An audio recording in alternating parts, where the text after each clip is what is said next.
तो धर्मों का बढ़ना, धर्मों का चलना, हर एक बात नियम से चलती है। इन सब बातों को भी समझना है। इसी हिसाब से बाप भी कहते हैं, मेरा भी इसमें पार्ट है, मैं भी एक सोल हूँ, मैं गॉड कोई दूसरी चीज नहीं हूँ, समझा? मैं भी सोल ही हूँ, परंतु मेरा काम बहुत बड़ा और बड़ा ऊंचा, इसीलिए मुझे गॉड कहते हैं। जैसी तुम आत्मा हो, मैं भी वैसा ही हूँ। जैसे आपका बच्चा है वो भी तो मनुष्य है और आप भी मनुष्य, उसमें तो कोई फर्क नहीं है। तो मैं भी आत्मा हूँ, आत्मा आत्मा में कोई फर्क नहीं होता, लेकिन कर्तव्य में बहुत भारी फर्क है। इसीलिए कहते हैं मेरा जो कर्तव्य है वो सबसे भिन्न। मैं कोई हद के एक धर्म का स्थापक नहीं, मैं तो दुनिया का क्रिएटर हूँ। वो हो गए धर्म के क्रिएटर, मैं दुनिया का क्रिएटर। देखो कंट्रास्ट। जैसे वो आत्माएं अपना काम अपने समय पर करती हैं, वैसे मैं भी अपने समय पर ही आता हूँ। मेरा कर्तव्य विशाल है, मेरा कर्तव्य महान है और सबसे निराला है। इसीलिए कहते हैं कि तेरे काम निराले हैं। भगवान को कहते तेरी गत मत तू ही है।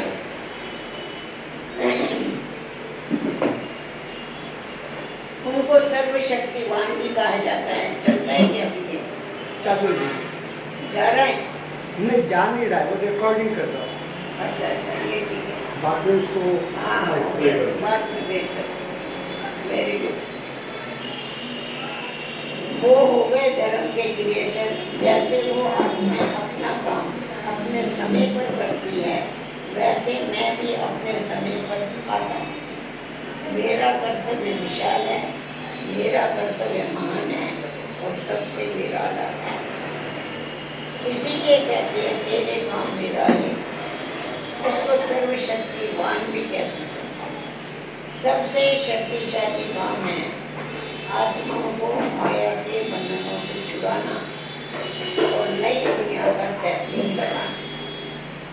इसीलिए उसको अंग्रेजी में कहते हैं हेवनली गॉड फादर। जैसे क्राइस्ट को कहेंगे क्रिश्चियनिटी का फादर, उनको हेवन गॉड फादर नहीं कहेंगे। हेवन का स्थापक परमात्मा है, तो हेवन ये वर्ल्ड हो गई, सारे वर्ल्ड में होगा नहीं। आप लोग आगे आ जाओ, इधर कुर्सियाँ लेके पीछे जुट के क्या बैठ जाओ, आगे आ जाओ, इधर ले लो कुर्सी। आ जाओ, बैठ जाओ। सिर्फ उसको धक्का नहीं लगाना, बैठ जाओ।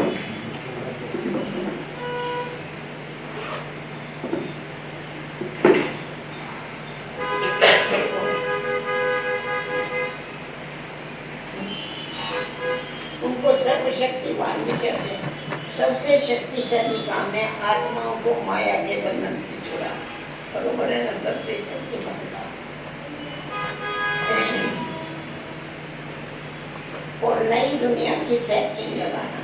इसीलिए उसको अंग्रेजी में कहते हैं हेवनली गॉड फादर।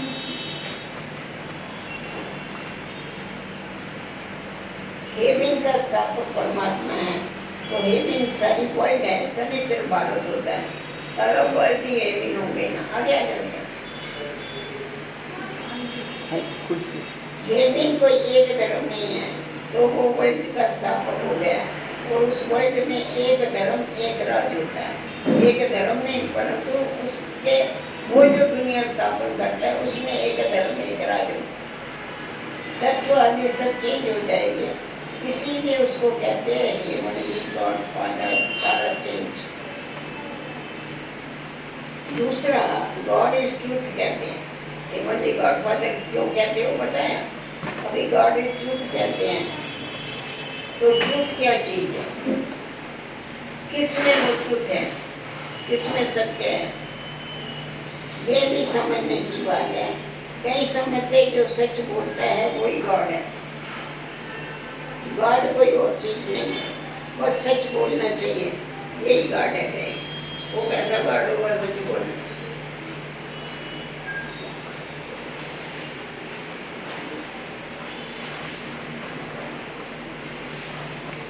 परंतु नहीं, गॉड इज ट्रूथ का मतलब है गॉड ने आकर के सब बातों की सच्चाई बताई, इसीलिए उसको गॉड इज ट्रूथ कहते हैं।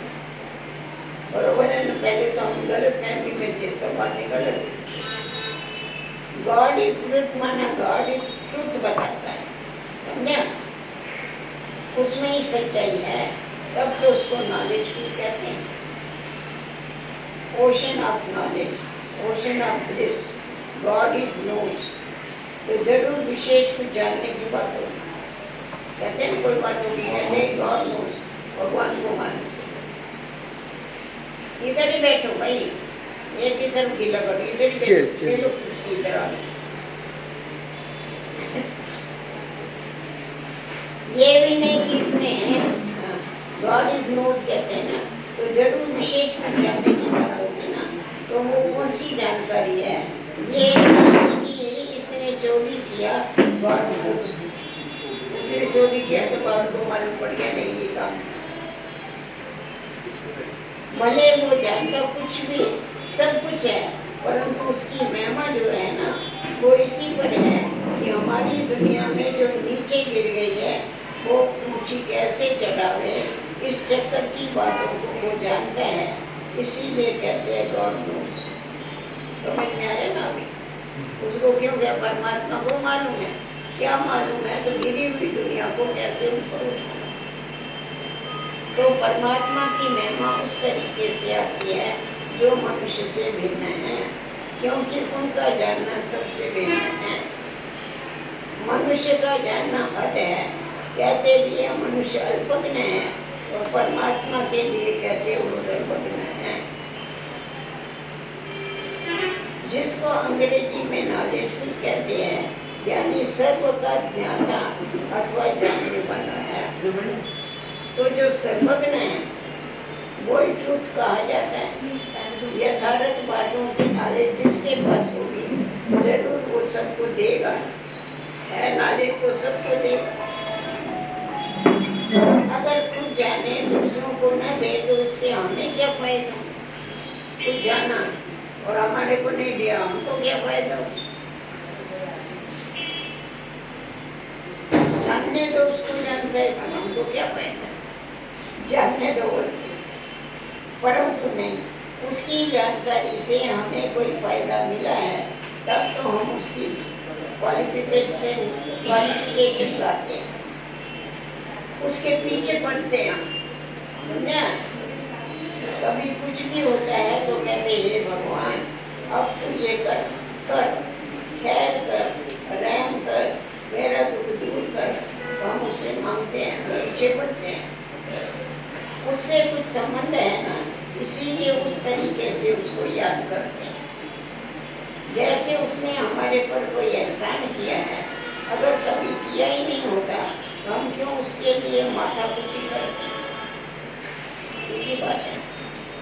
जब कोई मुसीबत के समय मदद करता है तो दिल में आता है कि इसने मेरी बड़ी मुसीबत के समय मुझे हेल्प की थी, समय पर मेरी रक्षा की थी, तो उसके प्रति दिल में प्रेम रहता है। तो परमात्मा के प्रति भी ऐसा ही प्रेम आता है कि उसने हमारी समय पर मदद की है, परंतु ऐसे नहीं कि कभी कोई मनुष्य का अच्छा हो गया तो भाई ये भगवान ने किया है, बस भगवान ऐसा ही करता है।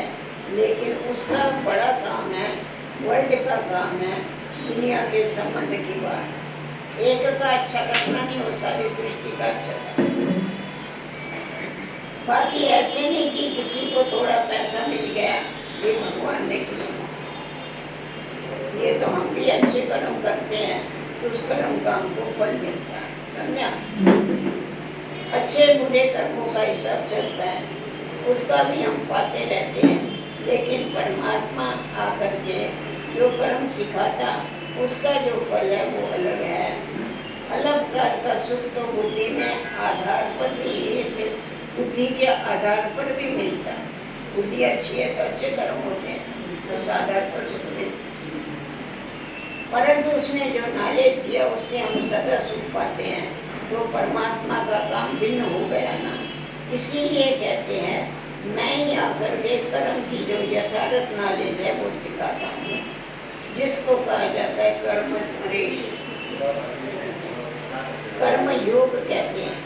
इसमें कर्म को घर गृहस्थ को छोड़ने की बात नहीं है, सिर्फ तुम अपने कर्मों को पवित्र कैसे बनाओ उसकी नॉलेज मैं तुमको बताता हूँ। तो कर्म को पवित्र बनाना, कर्म छोड़ना नहीं है। कर्म तो अनादि चीज है, ये कर्म क्षेत्र भी अनादि है। मनुष्य तो कर्म भी है, मनुष्य है तो कर्म है, परंतु उस कर्म को तुम श्रेष्ठ कैसे बनाओ वो आगे मैं तुमको सिखाता हूँ, जिससे भी तुम्हारे कर्मों का खाता अकर्म रहता है। अकर्म का मतलब है कोई बुरा खाता तुम्हारा नहीं बनता है। सत्युग में हमारे बुरे कर्म नहीं बनते। बाप कहते हैं मैं छोटे से संगम युग में तुम्हारे देश इस कॉर्पोरियल दुनिया में आने के लिए ही आया। तो कम से कम जितना टाइम है उतना टाइम तो कुछ हमारा ख्याल रखो ना, उतना तो ख्याल रखो, कहता है मेरा।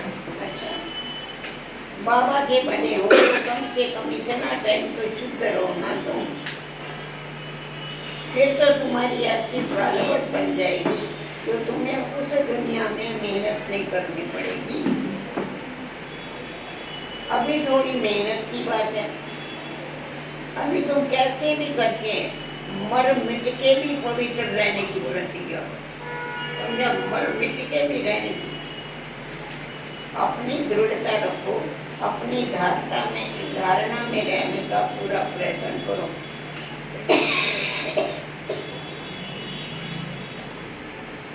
बात तुम्हें साफ साफ बता,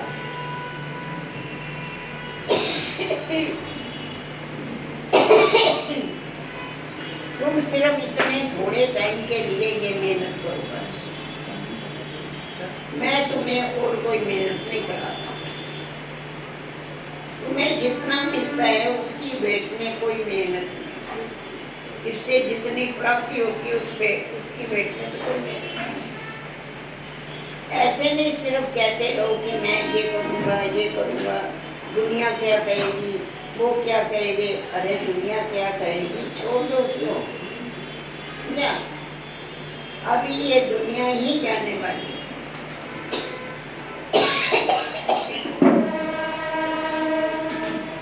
अब तो वो सामने खड़ा है, तुम इतना लंबा चौड़ा जो बना के बैठे हो ये सब वेस्टेज कर रहे हो।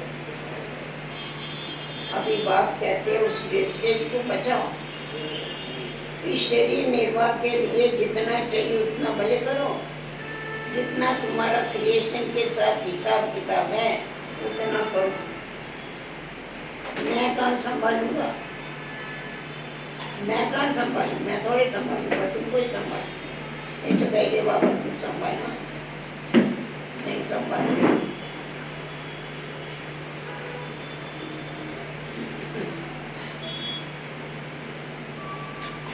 इसे तुमको ही संभालना है क्योंकि तुम्हारे कर्म जो जरूरी है वो तो तुमको फ्री करता हूँ, लेकिन अभी ये जो एक्स्ट्रा रच रहे हो उसके लिए मना करता हूँ, क्योंकि अभी वो ये तो गिरना ही गिरना है। क्यों अपना फालतू टाइम लगा रहे, जितना जरूरी है उतना करो, टाइम तो वेस्ट कर। इन फालतू के झंझटों से तुम दुखी होते हो, उन झंझटों से तुम कैसे छूटो वही तो तुम्हें बताता हूँ। फिर भी बैठ करके अनेक बहाने लगाना, ये कहाँ की बातें, कहाँ की भी तू। फिर बाबू भी कहता है देख लेना, अभी अगर मुझे कितना भी फिर भी अभी फिर बाप भी कहता है देख लेना, अभी अगर मुझे सीधी उंगली नहीं देते हो ना, हाथ नहीं देते हो ना, तो फिर मैं ऐसे नाक पकड़ के तुमको लेके जाऊंगा ना। नाक पकड़ेगा फिर तो तुम्हारा दम घुटेगा। फिर तुमको दुख होगा। हाँ, सजाएं खानी पड़ेगी। इसीलिए कहते हैं अभी हाथ में हाथ लेके सीधा चलने का टाइम आ गया। अगर सीधी रीति से नहीं चलेंगे तो फिर मेरे हाथ में तुम्हारा नाक भी तो आएगा ना।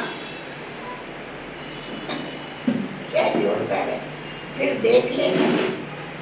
फिर उस समय कुछ कहना नहीं है, तुम कह नहीं सके, ना कुछ कर सके ना कुछ कह सके।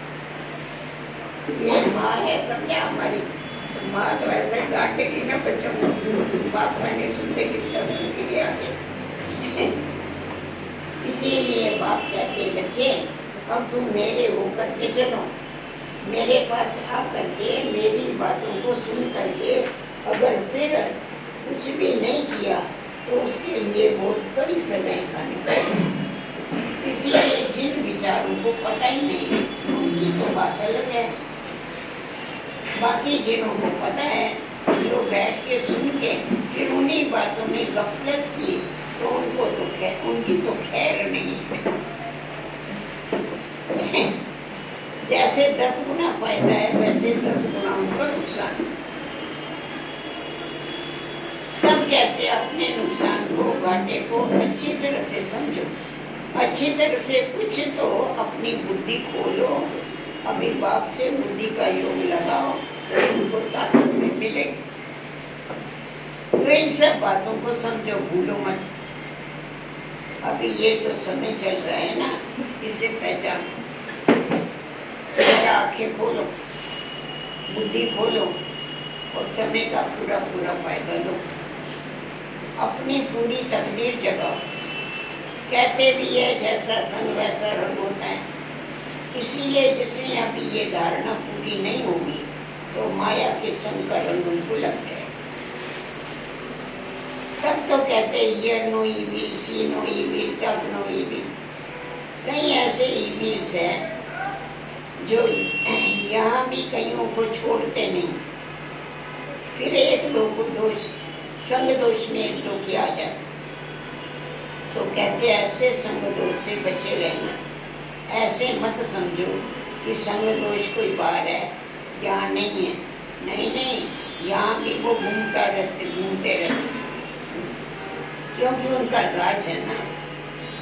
इसीलिए बाप कहते हैं अच्छी तरह से कवच पहन करके रो, योग का कवच।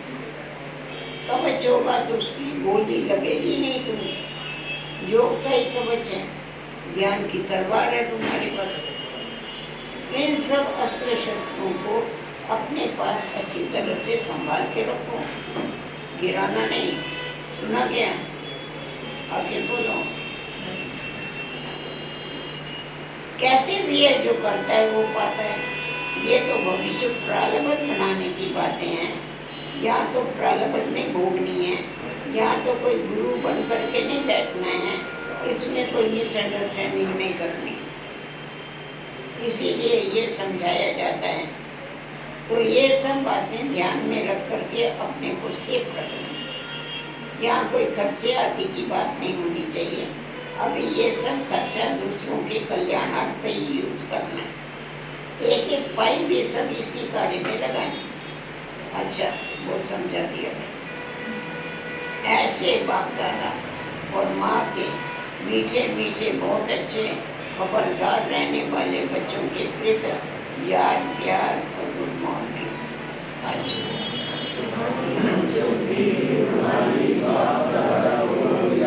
प्यारे बाप दादा को, मीठी माँ को याद, प्यार, गुड मॉर्निंग और नमस्ते। बोलो, धीरे बोलो, मीठा बोलो, सत्य बोलो, सोच कर बोलो, सुख दो, दुआएं दो। कोई प्रश्न है? किसी ने मम्मा से प्रश्न पूछा, मम्मा हम चलते फिरते योग की ऊंची अवस्था में कैसे स्थित हो सकते हैं? उसका जवाब, वास्तव में अपनी ये लाइफ नेचुरल योग की हो जानी चाहिए, क्योंकि योग है निश्चय। तो एकदम निश्चय को कायम रख, प्रैक्टिकल वो स्वरूप बन जाना चाहिए।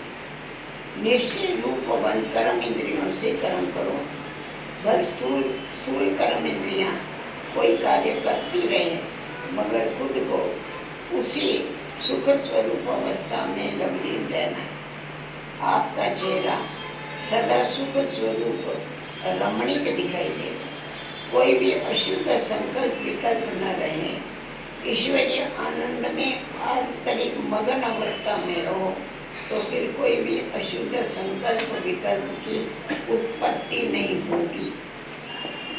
शुद्ध प्योर धरणी में जो भी संकल्प उत्पन्न होगा वो लोक संग्रहित अथवा अपनी उन्नति के प्रति ही होगा। यह अति मीठी सुंदर अवस्था है जो समय पर मदद करती है। ऐसे ईश्वरीय अलौकिक मीठी प्योर लाइफ बनाने का अब ही गोल्डन चांस उनको मिला। तो ऐसी अवस्था बनाने के लिए थोड़ी मेहनत तो करो। जब हम योग में बैठते हैं तो अंदर में मंत्र पूजा जप आदि कुछ भी नहीं करते। जैसे भक्ति मार्ग में कोई अंदर ही अंदर प्रार्थना करते हैं, माला जपते हैं, मूर्ति को सामने रख के फूल चढ़ाते हैं, वो सब कुछ अंदर ही अंदर करते हैं, जिसको मनसा पूजा कहा जाता है। लेकिन हमारे योग में हम सिर्फ अपने स्वस्वरूप में स्थित होकर के सुख स्वरूप बन जाते हैं। इतना फर्क है। अपने मन से सब कर्म इंद्रियों को कंट्रोल कर एकाग्र चित्त कर ईश्वरीय सुख स्वरूप हो जाते हैं। इसके लिए योग का टाइम पर्सनल मुकर्रर है, जहाँ एक टाइम पर बैठ के अभ्यास करते हैं। सिर्फ व्यक्त बातों से नाता तोड़ करके अव्यक्त संबंध से नाता जोड़ के रखना है, तो याद सहज हो जाएगी। समझा? व्यक्त बातों से छोड़ दो, संग दोष में मत आओ, तो फिर ईश्वरीय आनंद ले सकेंगे। सदैव बुद्धि उससे लगी रहे।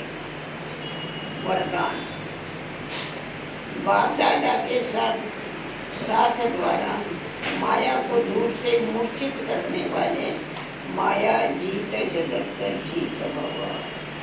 माया को दूर से मूर्छित करने वाले, ऐसा नहीं हुआ वे तुम मुझसे लड़ाई करो टाइम वेस्ट हो। जैसे बाप के स्नेही बने हो ऐसे बाप को साथी बना लो, तो माया दूर से मूर्छित हो जाएगी। सदैव अगर बाबा तुम्हारे साथ होगा तो माया की क्या साथ हो गया। शुरू का जो वायदा है, तुम्ही से खाऊं, तुम्ही से बैठूं, तुम्ही से ध्यान करूं, रूह को रिझाऊं, इसी वायदे के प्रमाण सारी दिनचर्या पर हर कार्य बाप के साथ करते हो, तो माया डिस्टर्ब कर ही नहीं सकती।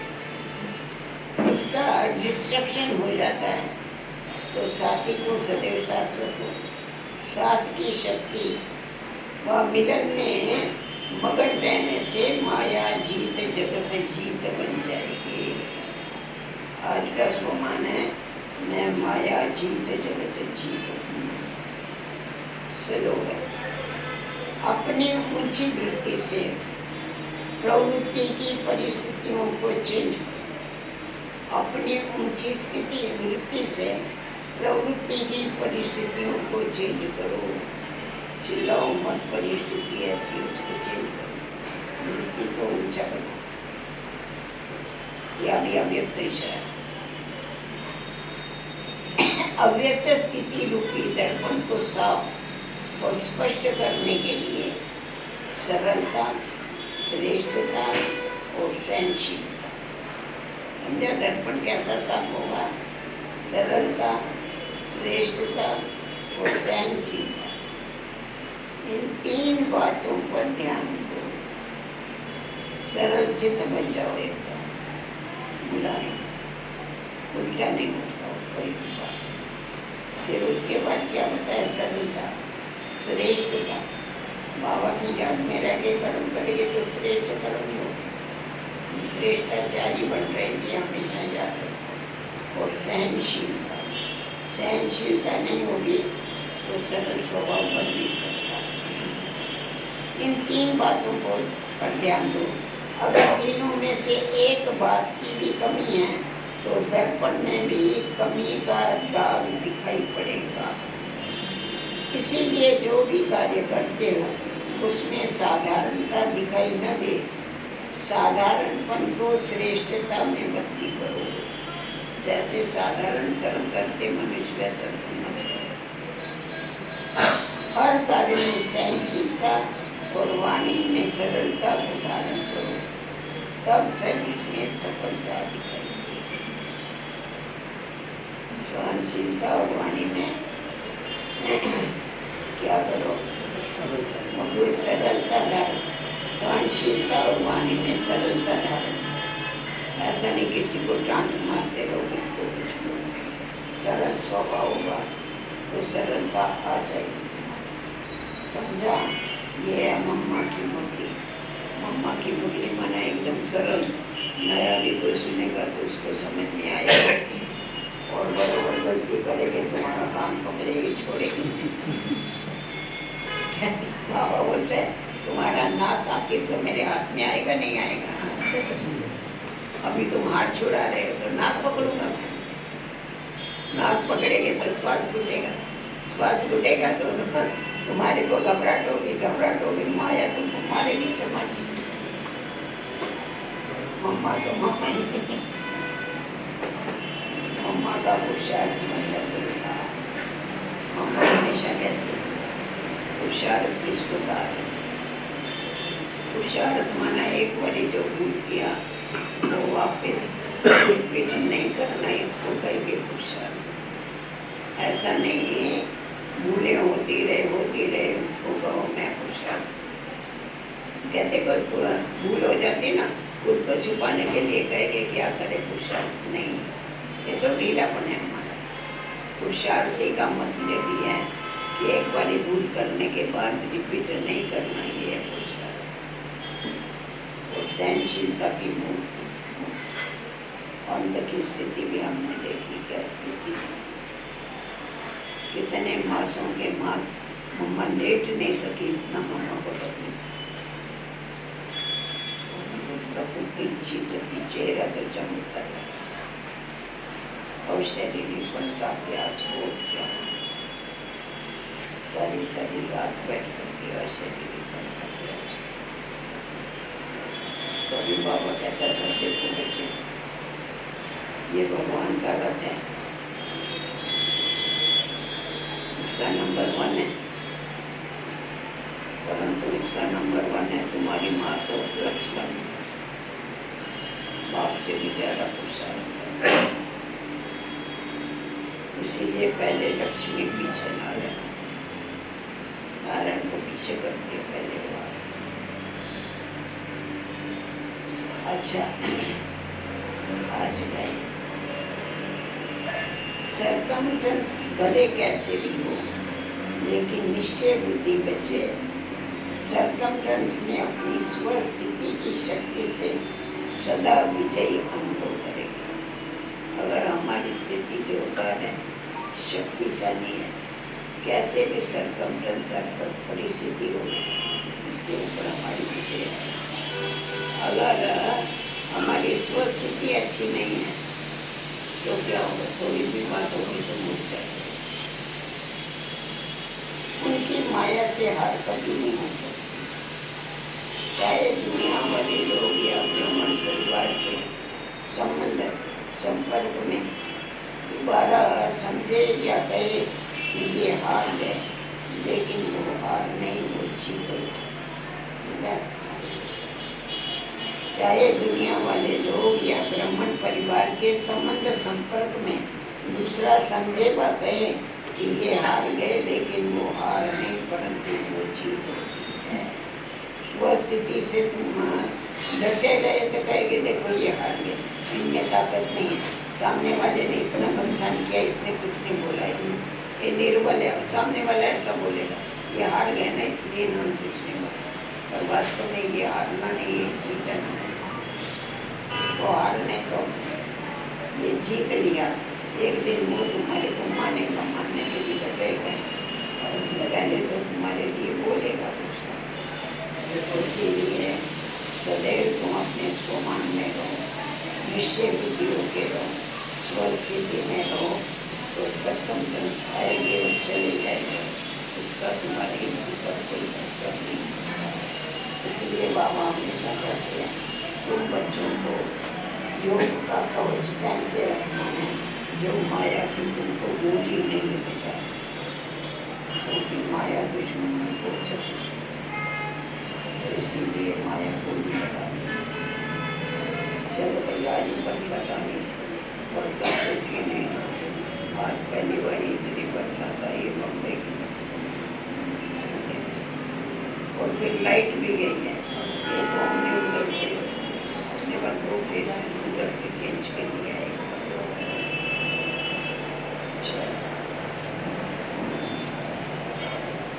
ज़्यादा नहीं हो एक गीत बजा।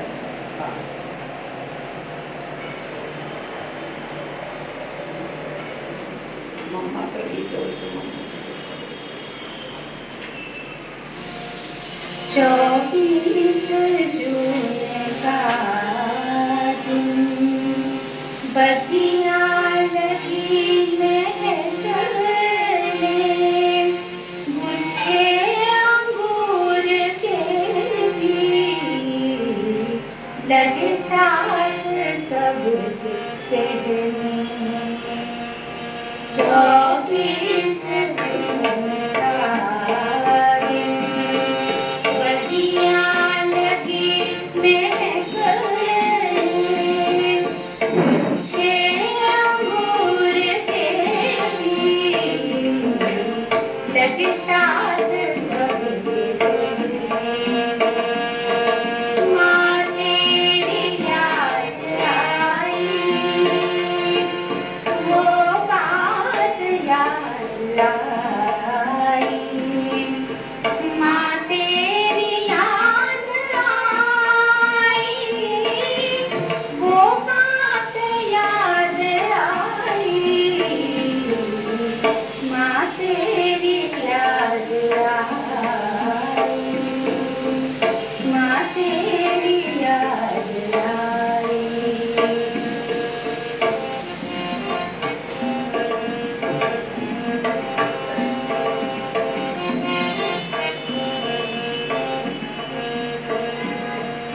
मंदिर में देखी मूरत, उसमें भी तेरी सूरत, जगरातों में सुनाती, माथे तेरी जरूरत, भक्तों की टोली आई, माँ तेरी याद आई, बच्चों की टोली गाई, माँ तेरी याद आई, माँ तेरी याद आई।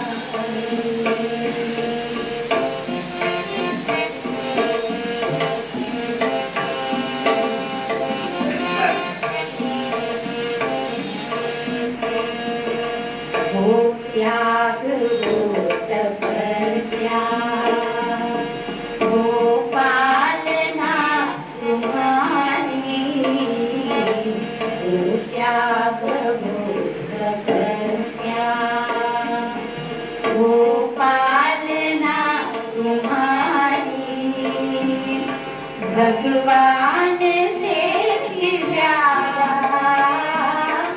गाती है सृष्टि सारी, सब खूबियाँ समाई, माँ तेरी याद आई, माँ तेरी याद आई, वो बात याद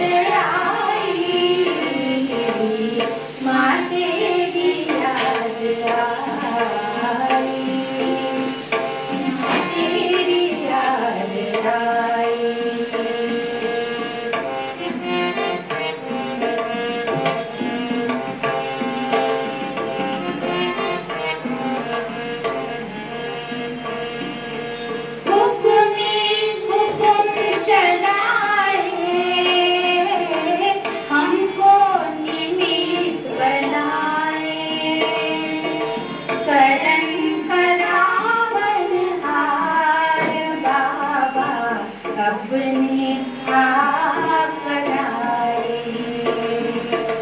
शिक्षाएं जो सुनाई माँ तेरी याद आई। शिक्षाएं जो सुनाई माँ तेरी याद आई। वो बात याद आई माँ तेरी याद आई।